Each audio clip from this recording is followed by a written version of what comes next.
So I guess if someone, let's say, is in a monogamous relationship, either married or common law committed, etc., and they're listening to this podcast and they're curious about discussing this idea with their spouse, Mm-hmm.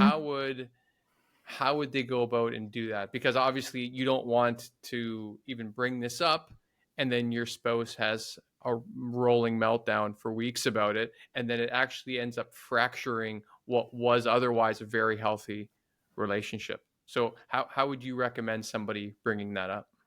Okay, so I actually have a free downloadable guide on my website, and it's called How to Pop the E&M Question, because this is a big source of stress for people.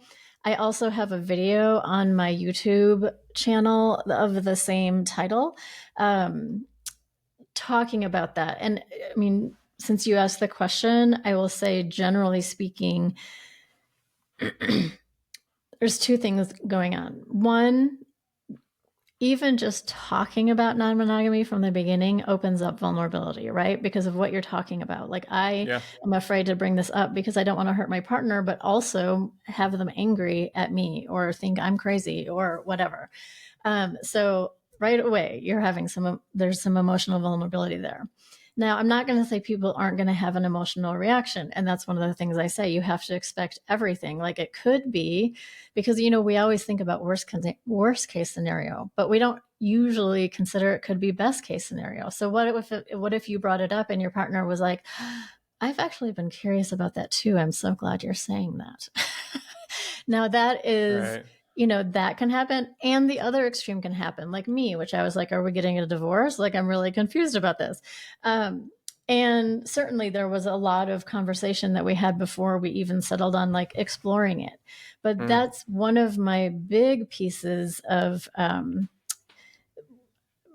a coach, so I don't really say I give advice.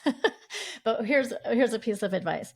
Approach it as an exploration. So what some people will do is they're like, oh, I'm curious in this thing. I'm going to go off and do a bunch of research on my own about it. I'm going to figure out everything about it, figure out what is interesting to me and what I think would be interesting to my partner.